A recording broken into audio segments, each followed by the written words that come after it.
जय जय रघुवीर समर्थ। हरि कीर्तने प्रीति रामी धरावी, देहे बुद्धि निरूपणी विसरावी, परद्रव्याणीक कांता परावी, यदर्थी मना सांडी जीवी करावी। जय जय रघुवीर समर्थ। श्रोता वक्ता श्रीराम समर्थ। जय जय रघुवीर समर्थ। श्रीराम आपल्या सर्वांच्या हृदयस्थ वसणाऱ्या आत्मारामास साष्टांग प्रणिपात करून मनोबोध एक अंतरयात्रा हा श्री समर्थ रामदास स्वामी विरचित मनाच्या श्लोकांचा जो आपण अभ्यास करत आहोत, सज्जन हो, आज आपण त्यातील श्लोक क्रमांक 103 याचं चिंतन पाहणार आहोत। समर्थांनी गेल्या श्लोकामध्ये या अहंकार शून्यतेचं महत्त्व आपल्याला समजावून सांगितलं। मनुष्याचा अहंकार त्याच्या बोलण्यातून, त्याच्या एक प्रकारे चालण्यातून, त्याच्या दृष्टीतून, त्याच्या एक प्रकारे चाललेल्या आविर्भावांमधून हा वारंवार प्रगट होत असतो। संत हे साधकाच्या साधनेचं खऱ्या अर्थाने मोजमाप हे त्याच्या अहंकाराचा होणाऱ्या क्षयातून पाहत असतात। त्याचं कर्तेपण किती संपत चाललंय यामध्ये संतांना खरी प्रसन्नता प्राप्त होत असते।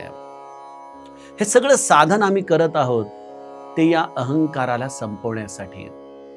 पण बऱ्याचदा या साधनेचा जर आम्हाला अहंकार झाला तर काय करावं हा मोठा प्रश्न असतो। श्री ब्रह्मचैतन्य महाराज गोंदवलेकर म्हणतात की सत्संगतीचा किंवा साधनेचा अहंकार होणं हे रक्ताचा कर्करोग होण्यासाठी सारखं आहे।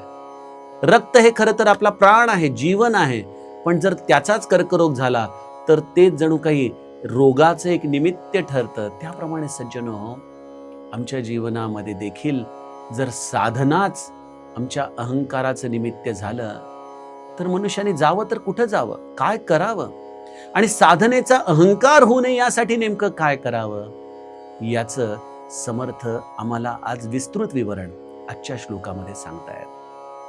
काय म्हणतायत समर्थ माऊली? हरी कीर्तने प्रीती रामी धरावी।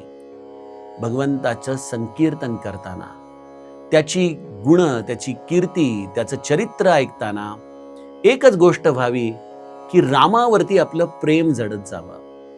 राम एक व्यक्तिरेखा, एक कौसल्याचा पुत्र या रूपाने आपण त्या रामाच्या असलेल्या या पुरुषार्थावरती अत्यंतिक प्रेम करत जाणं हे खऱ्या अर्थाने कथा श्रवण केल्याचं, कथा केल्याचं निमित्त आहे। त्याचप्रमाणे जेव्हा तुम्ही अद्वैत बोध वाचत आहात, अद्वैत बोध ऐकत आहात, अद्वैत तत्वज्ञान समजून घेत आहात, त्यावेळेला देहे बुद्धी निरूपणी विसरावी। या अद्वैताला आपण अद्वैत रूपानेच समजून घ्यावं, होय की नाही? पावसाचा थेंबुटा समुद्र झाल्याशिवाय त्याला समुद्राची व्याप्ती कळत नाही। त्याप्रमाणे सज्जनो, अद्वैत हे देखील अद्वैत जाणूनच आम्हाला अनुभवाला येऊ शकतं। मग त्यासाठी काय करावं? ही जी आपली देहबुद्धी आहे, जी आपण श्रवण करताना येणारे विक्षेप आहेत, यांना एका बाजूला ठेवून देहे बुद्धी निरूपणी विसरावी आणि आपलं आचरण हे नीतीने, मूल्याने आपण जगायला शिकावं। परद्रव्य आणि कांता परावी। परद्रव्य हा अध्यात्मामधला एक फार मोठा आम्हाला मुळणारा अडथळा आहे, आणि त्याचबरोबर परस्त्रीचं आकर्षण हे देखील आमच्या जीवनामधली अध्यात्मामध्ये येणारी बाध्यता आहे। साधकाने या दोन गोष्टींचा आवर्जून त्याग करावा, परद्रव्य आणि कांता परावी. आणि यासाठी मनापासून यदर्थी त्यासाठी मना सांडी जीवी करावी. आणि याविषयी अत्यंत अनासक्ती ही आतून आली पाहिजे, मनातून आली पाहिजे. तशी अवस्था जर झाली तर साधन हे अहंकाराचं कारण ठरत नाही. साधनेमधूनच अहंकार शून्यता तुम्हाला प्राप्त होऊ शकते. हा समर्थांच्या श्लोकाचा सरळ अर्थ आहे. सज्जनो, रामायणामध्ये अरण्यकांडात रामराया वनामध्ये विचरण करतोय. कुठं जायचंय माहित नाही. त्यावेळेला काही गुगल मॅप नव्हता रामाकडं, कोणाकडं जायचंय, किंवा रामाने कोणाला दूत घेऊन पुढे पाठवलं नाही की जा त्या आश्रमामध्ये आम्ही येतोय म्हणून सांग. रामराया औचितपणे एखाद्या ऋषी मुनींच्या आश्रमामध्ये जाऊन उभा राहिला. मग ते अत्री ऋषींचा आश्रम असो, सुतीक्ष्ण असो, अगस्ती असो, किंवा कुठल्याही इतर साधू संत ज्यांना तो जाऊन भेटला, त्यांच्या आश्रमामध्ये रामराया औचितपणे जाऊन तिथं उभा राहिलाय. माऊलीचं प्रसिद्ध अभंग आहे ना, अवचिता परिमळू उमजला अळीमाळू, मी म्हणे गोपाळू आला ग माय. तो गोपाळ आल्याचं हे लक्षण आहे. तो अवचित येतो, तो अतिथी म्हणून येतो. तो वार वेळ तिथी सांगून येत नाही. मग रामराया कोणाच्या आश्रमामध्ये जातो याचं नेमकं क्रायटेरिया काय आहे? सज्जनो, क्रायटेरिया एकच आहे. ज्याचा अहंकार संपला त्याच्या दारामध्ये रामराया उभा राहिला. आणि ते केवळ अरण्यकांडात नाही बरं का. आज तुमचा अहंकार संपला की तो राम तुम्हाला दर्शन देणार. बघा, आत्मबुद्धी आणि देहबुद्धीचं हे परस्पर नातं आहे. देहबुद्धी संपली की आत्मबुद्धी प्रगटतेच. सूर्य आला की अंधार टिकूच शकत नाही. अंधार घालवण्यासाठी तुम्ही शेकडो दिवे लावा, पण अंधार काही जाऊ शकत नाही. पण एक सूर्योदय झाला की अंधकार सगळा पळून जातो. तसं एकदा आत्मबुद्धी प्रगटली की देहबुद्धी राहू शकत नाही. आणि आमची देहबुद्धी संपत नाही, त्यामुळे आत्मबुद्धी प्रगट होत नाही. रामराया त्या आश्रमांमध्ये गेला जिथं आत्मबुद्धी प्रगटली. आणि ती आत्मबुद्धी प्रगटताच रामराया तिथं येऊन उभा राहतो. आज आम्हाला रामाचं दर्शन होत नाही, याचं कारण सज्जनो, आमची देहबुद्धी संपत नाही. देहबुद्धी संपण्यासाठी काय करावं? देहबुद्धी संपण्यासाठी साधन करावं लागतं. गुरुने दिलेलं साधन. गुरुने नाम दिलेलं आहे, गुरुने सत्संग दिलेला आहे, गुरुने भगवंताची कथा दिलेली आहे, गुरुने अद्वैत ग्रंथांचं चिंतन सांगितलेलं आहे.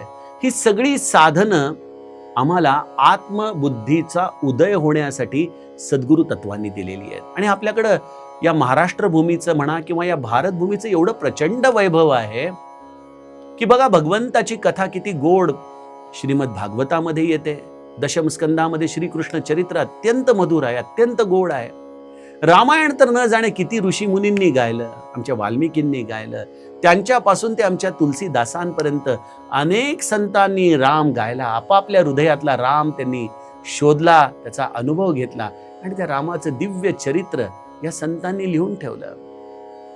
नाम संकीर्तनाचा महिमा देखील आम्हा सर्व संतांनी गायला आणि तो आम्हाला घेण्यासाठी त्यांनी उद्युक्त केला. परंतु ह्या सगळ्या साधन मार्गावरून जात असताना काही पथ्य देखील संतांनी आम्हाला दिली की बाबांनो, नीतीचं आचरण ठेवा, परद्रव्याचा हव्यास ठेवू नका, परनिंदेच्या नादी लागू नका, परस्त्रीचा हव्यास करून आपल्या आयुष्याला मातीमोल करू नका. हे सगळ्या संतांचं सांगणं आहे. पण आम्ही ना पथ्य नीट सांभाळली आणि साधन करत असताना त्याला अपेक्षित असलेली भूमिका आम्ही प्राप्त करू शकलो नाही. मग काय अपेक्षित भूमिका आहे? साधन जर आमच्या जीवनामध्ये फलित होत नसेल तर सज्जनो, आम्हालाच आमचा ॲनालिसिस केला पाहिजे ना.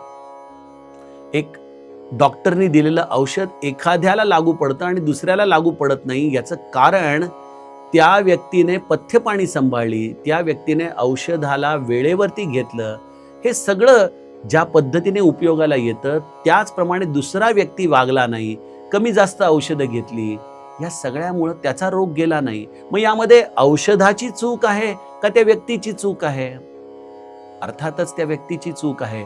त्याप्रमाणे जे नाम श्री महाराजांनी ब्रह्मानंदांना दिलं, जे नाम समर्थांनी कल्याण शिष्याला दिलं, तेच नाम आम्हाला देखील दिलेलं आहे. आम्ही ते नाम एखाद्या रोग्याप्रमाणे पथ्य सांभाळून घेत नाही आणि मग आम्ही नामाला दूषण देतो, यामध्ये नामाची काय चूक आहे सांगा बरं. संतांनी जे मार्ग दिलेले आहेत सत्संगतीचे, त्यामध्ये देखील आम्हाला जे नेमकं अभिप्रेत आहे तसं साधन करता येत नाही. हरी कीर्तने प्रीती रामी धरावी. जेव्हा भगवंताची कथा ऐकताना अनेकांच्या कथा श्रवणाच्या वेगवेगळ्या पद्धती असतात. मी स्वतः रामकथेचा अत्यंत चाहता असल्यामुळं मी अनेक माझ्या श्रोत्यांना भेटतो आणि त्यांच्या मनोभूमिका समजून घेत असतो. हरी कीर्तने प्रीती रामी धरावी. आपण हरिकथा ऐकायला जातो तेव्हा त्या हरिकथेमधला एकच प्राण आहे जो संतांना अभिप्रेत आहे, आणि तो म्हणजे त्या व्यक्तिरेखेला, त्या नायकावरती प्रेम करण्याची कला. हरी कीर्तने प्रीती रामी धरावी. रामाची कथा ऐकताय, त्या रामावरती प्रेम करा. पण काय होतं, आम्ही हरिकीर्तनाला जातो, टाळ्या पण वाजवत असतो, पण मनामध्ये विचार चालू असतो की अरे बापरे, एवढा मोठा मांडव कोणी खर्च केला बाबा, एवढं अन्नदान, अरे बापरे. अरे पण हे बुवा सांगतायत ना, हे काही मला पटत नाही. त्यांच्यापेक्षा त्या बुवांनी जे सांगितलं होतं ना ते चांगलं होतं बरं का. किंवा आणखीन काही लोक आपल्या अनुभवातून ती कथा ऐकत असतात. म्हणजे तो ऑब्जेक्ट जातो दुसरीकडं. ऑब्जेक्ट आहे हरिकीर्तने प्रीती रामी धरावी. त्या रामावरती प्रेम जडावं यासाठी ते हरिकीर्तन आहे. पण आम्ही हरिकीर्तनामधून काहीतरी वेगळाच अभ्यास करायला सुरुवात करतो. अनेक बुवा मंडळी देखील, मला आश्चर्य वाटतं, आमची 2000 कीर्तनं झालेली आहेत, किंवा आम्हाला या पदव्या मिळालेल्या आहेत, आमचा इथं सत्कार झालेला आहे. अरे तुमचा सत्कार कोणामुळे झाला? ज्या हरिकीर्तनामध्ये तो तुम्ही राम गायला ना, त्या रामाने तुम्हाला मोठं केलं. मग तुम्ही रामाच्या जीवावरती मोठे झाल्यानंतर तुम्ही कशाला स्वतःचं मोठेपण सांगता? रामाशिवाय तुम्ही कोण आहात? कोण ओळखते तुम्हाला? सज्जनो, त्यामुळं श्रोता वक्ता या दोन्ही पातळीवरती हरिकीर्तने प्रीती रामी धरावी हे सूत्र नीट समजून घेतलं पाहिजे. श्रोत्याने देखील कुठल्याही गोष्टीचा विचार न करता, अनेकदा काही मंडळी ज्यांना मी म्हणतो येताय का रामकथेला, मग त्यांचं उत्तर ठरलेलं असतं, रवींद्र पाटकांची रामकथा ऐकली आहे ना आम्ही, परत काय ऐकायची? सज्जनो, रामकथा ऐकून संपली असं ज्याला वाटतं त्याला त्या कथेची अजूनही गोडीच कळाली नाही. अहो, आम्ही काही वेडे आहोत का? एक व्यावसायिक इंजिनियर मनुष्य आपली फॅक्टरी सगळं सोडून 10 दिवस राम गात राहतो, आणि एकाच ठिकाणी नाही, आम्ही आता 12 ज्योतिर्लिंगांमध्ये भगवंताच्या कृपेने ही रामकथा गायलो. आता आम्ही पशुपतीनाथला चाललोय फेब्रुवारी महिन्यात. हे सगळं आम्ही का करतोय? आम्हाला कोणी अट्टहास केलाय का? कोणी आम्हाला नियम दिलाय का? आम्ही काही संकल्प केलाय का? काही नाही. माझे जे श्रोते आहेत ना, त्यांना आता सांगितलं ना पुढची कथा 3 महिन्यानंतर आहे, तर त्यांचा प्रश्न असतो, दादा आता 3 महिने काय करायचं? मग आम्ही नामस्मरणाचा आपला काही संकल्प करतो आणि 3 महिने एक दिवस वाट पाहत राहतो की आता कधी ती भगवंताची गोड कथा आपल्याला गायला मिळेल. सज्जनो, या सगळ्या रामकथाचं, या कीर्तनाचं, या सत्संगतीचं एकच द्योतक आहे की तुम्हाला रामाविषयी प्रेम किती वाढलं, तो राम तुम्हाला किती आपला वाटू लागला. रामचरितमानसमध्ये एक फार सुंदर चौपाई आहे.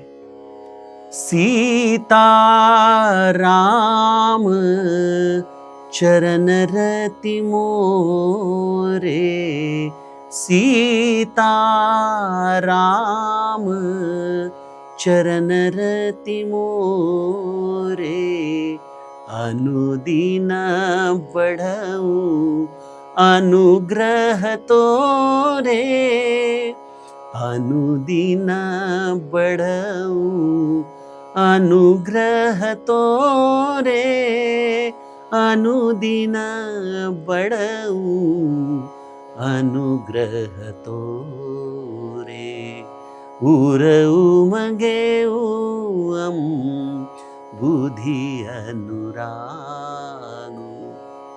सीताराम चरण रती मोरे. सीतारामाच्या चरणी माझं प्रेम कसं वाढत राहो? अनुदिन बढवू, दररोज वाढत राहो. कोणाच्या अनुग्रहाने? त्या महादेवाच्या, त्या सद्गुरूच्या आशीर्वादाने.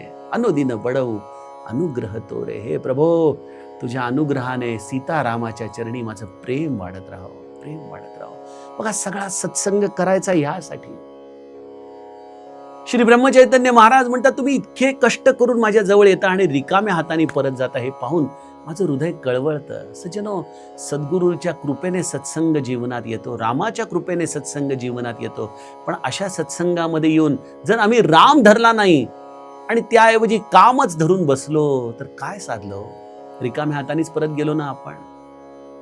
म्हणून सज्जनो, कधीही हरी कीर्तनाचा कंटाळा करू नये. आपण म्हणाला, हो ऐकली कथा, परत काय ऐकायची, रामायण आम्हाला माहिती आहे. नाही सज्जनो, तीच कथा एखाद्या लहान मुलाप्रमाणे पुन्हा पुन्हा ऐकावी.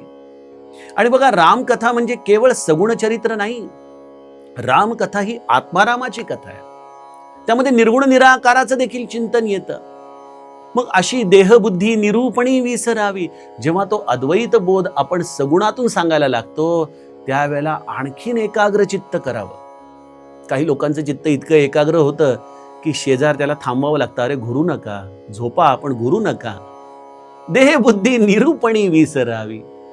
जेव्हा अद्वैताचं तत्वज्ञान सुरू होतं ना, त्यावेळेला आणखीन बुद्धी एकाग्र करावी. तो सगुण ब्रह्म आणि निर्गुण ब्रह्म यामध्ये असलेला तो सुंदर सेतू समजून घ्यावा. त्यासाठी दासबोध, मनाचे श्लोक, आत्माराम या ग्रंथांचा नित्य हव्यास ठेवावा. तुकारामांची गाथा अभ्यासावी, नाथांचं भागवत अभ्यासावं, तुलसी रामायण वाचावं, वाल्मिकींचं रामायणाची सूत्र सांभाळावीत. आणि हे सगळं करत असताना त्यामध्ये नामस्मरणाचं महत्त्व निरंतर अधोरेखित करावं. याचं नाव आहे रामकथा. यामध्ये अर्थात श्रोत्यांची पूर्ण चूक आहे असं मी म्हणत नाही, कारण वक्ता देखील बऱ्याचदा साधनी नसतो. तो स्वतःच साधन करत नाही, नाम घेत नाही, चिंतन करत नाही, गुरुकृपा त्याच्यावरती होत नाही. आणि मग काय होतं, शब्दच्छल करत राहतात. शब्दच्छलाने काय होतं की राम हा एक व्यक्ती होऊन जातो. आणि मग तो व्यक्ती झाला की त्याच्यावरती गुणदोष चिकटतात. आणि ते गुणदोष चिकटले की मनुष्य म्हणतो की अरे ते तर काय त्या सामान्य व्यक्तीचं चरित्र झालं. नाही सज्जनो, राम हे ब्रह्म आहे. त्या ब्रह्मस्वरूपाला अत्यंत आदराने आपण गावं. त्याचं निर्गुण निराकार तत्व देखील सांगावं, सगुण साकार चरित्र देखील सांगावं, आपल्या गुरुची महती सांगावी, गुरु आणि रामामधलं एकरूपत्व सांगावं. अशा पद्धतीने कथेला अनेक अँगल्स असतात बघा. आणि हे श्रवण ना, मी म्हणतो श्रवण देखील एक फार अभ्यास आहे. आग्रहपूर्वक श्रवण करायला शिकावं. आणि वक्त्याने देखील पहिले उत्तम श्रोता व्हावं बरं का. मी स्वतः एकच साधना करतो. जसं संगीत शिकणारे विद्यार्थी काय करतात, चांगल्या चांगल्या गुरूंचं, चांगल्या चांगल्या उस्तादांचं, त्यांची कला खूप ऐकतात. सज्जनो, त्याप्रमाणे ना संतांचं खूप ऐकावं, खूप ऐकावं. जे आपल्या साधनेला अनुकूल आहे तेच ऐकावं बरं का. उगीच भारंभार चिंध्या नाही ऐकू. मी तर केवळ नामस्मरणाचं महत्व ज्याच्या सांगितलंय तेवढंच ऐकत राहतो. जिथं नाम आहे ते माझ्या गुरुचं चिंतन आहे, अशा भूमिकेतून मी ऐकत राहतो. आणि ते ऐकताना आपण आपली देहबुद्धी विसरण्याचा प्रयत्न करावा, विकल्प ठेवू नयेत. नामाचं महत्व गात राहावं. हरिपाठ कीर्ती मुखे जरी गाय, पवित्रची होय देह त्याचा. नामाचं महत्व जिथं गायलं जातं ना, ते गायन देखील त्याच्या देहाला पवित्र करतं. त्यामुळे देहबुद्धी निरूपणी विसरावी. आणि मला असं वाटतं की ज्याला या सत्संगतीमध्ये रामभक्ती कळाली, जो रामाला धरायला शिकला, ज्याला ह्या अद्वैत बोधामध्ये एकाग्र चित्ताने आत्माराम तत्व समजून घेण्याची तृष्णा लागली, त्याचं लक्ष दुसरीकडे जाणारच नाही हो. परद्रव्य आणि कांता परावी हे तिसरं चरण हे त्यांच्यासाठी ऍप्लिकेबल आहे ज्यांना या पहिल्या 2 चरणांमध्ये अनुभव नाही, किंवा ज्यांचं या 2 चरणांच्याकडे लक्ष नाही. मूर्ख लक्षणांमध्ये समर्थांनी दासबोधामध्ये लिहिले ना की कीर्तनामध्ये काही पुरुष केवळ स्त्रियांच्या अवलोकनार्थ येतात.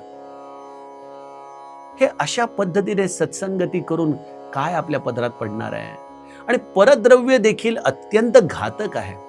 आता या परद्रव्याचे अनेक डायमेन्शन्स या श्लोकाच्या आधाराने देखील विचार करता येतो. बघा, आजच्या काळामध्ये कीर्तन हा देखील एक फार मोठा व्यवसाय होऊन बसलाय. लाखो रुपयाची बिदागी यजमान देतात आणि कीर्तनकार देखील त्या पद्धतीने आपला भाव चढवून घेतात. सज्जनो, हे सत्संगती नाही. यामधून आपल्याला रामाचं प्रेम लागू शकणार नाही. किंबहुना जिथं काही वैयक्तिक पातळीवरती देवाणघेवाण होते ना, तिथं सत्संग घडू शकत नाही. वक्ता हा पूर्णपणे निस्वार्थी झाला पाहिजे, रिकामा झाला पाहिजे. त्याला कशाचीच अभिलाषा नसावी, ना द्रव्याची ना कुठल्या परकांतेची, आणि कोणाच्या परनिंदेमध्ये ऐकून घेण्यासाठी त्याच्याकडे वेळच नसावा.